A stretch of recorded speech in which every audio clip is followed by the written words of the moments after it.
So back in September, November, when Fish and I were, we had some break, so we were together.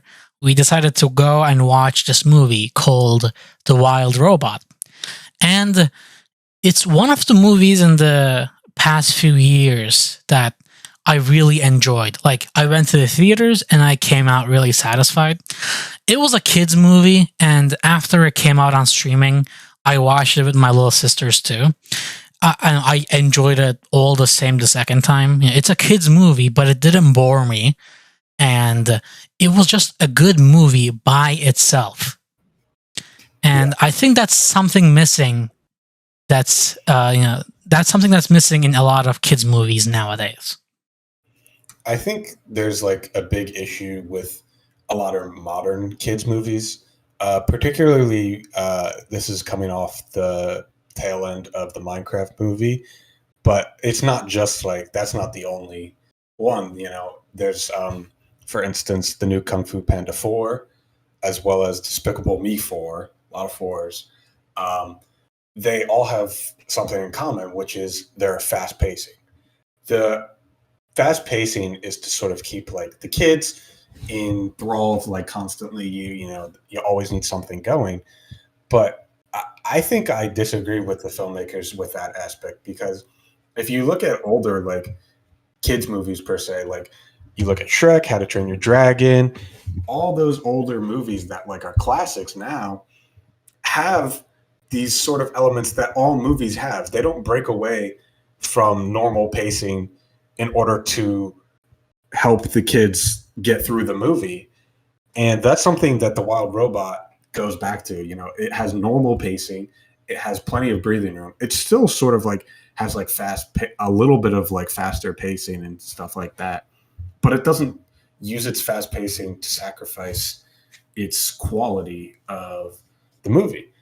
Whereas Minecraft movie, Despicable Me 4, and Kung Fu Panda 4 all sacrifice the quality of their movie and viewing experience in order to appeal more to a young audience. These movies, the ones that you mentioned, they're all ones that, not the Minecraft movie, but the Kung Fu Panda 4 and Despicable Me 4, I watched them with my sisters, and I do not remember much from them because I fell asleep. I don't usually fall asleep at movies unless, it's late at night, we're at the theater, and I'm so tired. But I usually don't fall asleep when I'm in my living room watching a movie. When a movie is so boring to me that I cannot pay attention and just fall asleep, that's a bad sign, even for a kid's movie, I think. I think there's a big reason as to why like you can't remember anything. It's because nothing's memorable enough to like stay in your mind. And the reason nothing's memorable enough is because there's no lasting impact. There's no breathing room for anything to have an emotional or lasting impact. And that's usually what you remember from a movie. You remember the characters, you remember the emotional ties they have to other characters, you remember their losses, their wins, their emotional highs and lows. You get all of that within a story. And all of these kids' movies are missing that. They're losing that aspect of storytelling in order to make sort of just like this fast action movie that just like has just constantly just grabs your seat, keeps you going, doesn't care about the last scene that happened, just keeps going and going and going, doesn't care about plot holes or anything like that, just cares about going through the motions and getting out a product that they think people will just watch. And usually as opposed to, I guess this can be applicable to the Minecraft movie to a degree because it is a sequel to the game. But usually what they do is they'll do that to a sequel because they already have a basis of something that they know people will watch and enjoy watching. The original Kung Fu Panda is one of, if not my favorite kids movies. I think it is so well made, so rewatchable, so entertaining, and it doesn't sacrifice anything. It's not like fast paced out of your mind. It has a story to tell, and it tells it in its own time, in its own way. And it has the sort of elements that make a cohesive and good story. kids cinema isn't all doomed. I think we have a lot of good like things coming out. For instance, Wild Robot, and then especially Puss in Boots 2: The Last Wish. I think that has so much style and so much like pure love for everything that goes into it that it's clearly shown, and it actually has like something to say within its own story. And it's really going back to this old idea of, and this is just my opinion, I think kids movies should be viewed by all ages. It shouldn't be solely for kids. It should be able to be viewed by all ages and be entertaining to them. It shouldn't just be solely for kids. And I feel like this new generation of kid cinema is solely for kids.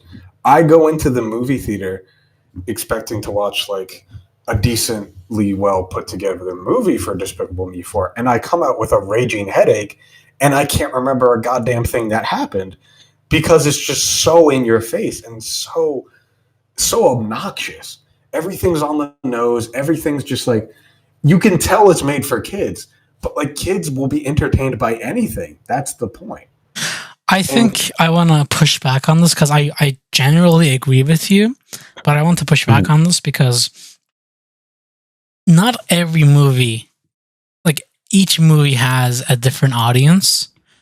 And if the studio has decided that dedicating a movie just for kids is going to be successful for them, and it does prove to be successful, I don't really see a problem with that. It might be bad movies, but if it works, I don't think complaining, I don't know if that's the right word, but I don't think us saying they're bad things is going to change anything. Like, if it works, it works. You know, Despicable Me 4, I'm looking at it right now, they made almost $1 billion in the box office. Yeah. I think it makes sense that they cater to their child audience because, you know, kids will go watch these movies, and that makes sense that they want to do this. My thing is that I can't imagine a parent sitting down and watching this movie with their kid. Like, as a child, my favorite memories were sitting down and watching like Shrek with my mom or like Pocahontas with my parents. It's these memories that like help shape like my cinema love. And I cannot fathom a parent being able to sit down and watch Despicable Me 4 with their child. I just can't imagine it. Can I have a rebuttal to that? Because I basically agree. Like I said, basically, I fell asleep watching Kung Fu Panda 4. That's mainly all I wanted to say. I think I'm just sort of fed up with the way kids' movies are starting to lean. And I can't, certainly, I've always been, you know, growing up, I'm still interested in the cinema world for kids. I'm gonna watch the new Shrek, and hopefully, it's not, you know, it's not like that. It's more like its partner Puss in Boots 2. But I don't really have my hopes up because I'm sort of thinking they're gonna lean towards more of this like new generation of movies with all their fast pacing and corny jokes and catering to kids too much. I want to, not about movies, but in the next couple of years, we should be seeing the next installment on Avatar: The Last Airbender series, the TV show, the kids show. I am wondering how they will go about this new one. I wonder if it's going to be, you know, focused on the kids, you know, like too much kids stuff, or is it going to be too adulty? Can they hit the perfect spot again, like Avatar: The Last Airbender? I'm really interested in that one. And that's the main point that I want to get across. I feel like old and some new cinema for children hits this perfect sweet spot where it's catering to children, but it's viewable and entertaining to all audiences.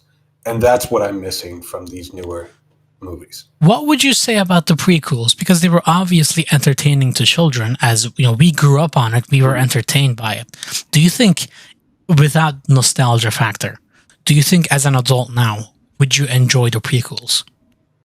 I have rewatched the prequels as an adult, and I do still enjoy them. I think they have obviously a more childlike tone and than the Originals. original. Yeah, but I think they still have a good story to tell. There's a lot of like adult themes. Like there's a whole thing of like this political revolution in the Senate, and then a lot of the things I watched as a kid, and like for instance, The Phantom Menace, I missed. Like they talk a lot about the banking clan and like everything that's happening, and as a kid, you miss like everything that's really happening with that story. You're just kind of entertained by like the lightsabers and the pod racing and everything. And I think that's sort of special. I enjoy that. It is really funny how, back in the day, the main argument against the prequels were they're too childish. When, like some of the main plots are like taxation, which I think it's hilarious. Yeah. I think the themes and ideas in the prequels are a lot more advanced than the original trilogy. Definitely. The original is more typical hero story, Yeah. It follows. It's literally the iconic hero's journey. In English class, we use Luke Skywalker as, in the circle. And I'm sure every other English class does as well. All right, everybody. Don't forget to like, subscribe, comment. And ring the bell. We read your comments, and Fish likes to reply to them. I like to look at them. And liking, subscribing, commenting. These are all motivating us to make more videos. So if you like us, please do any of those. And we love hearing your tips for what we could do better. Anything that could help this channel grow, we would love to hear. And just your opinions on what we have to say as well. Because at the end of the day, we love movies and we like to hear anything we can about movies. So yeah. If you're a lover, love us. If you're a hater, you're welcome to hate us in the comments. All right, we would love to get You're accepted equally. Yeah. All right, regardless, thank you all for watching, and we'll see you next time. Bye-bye.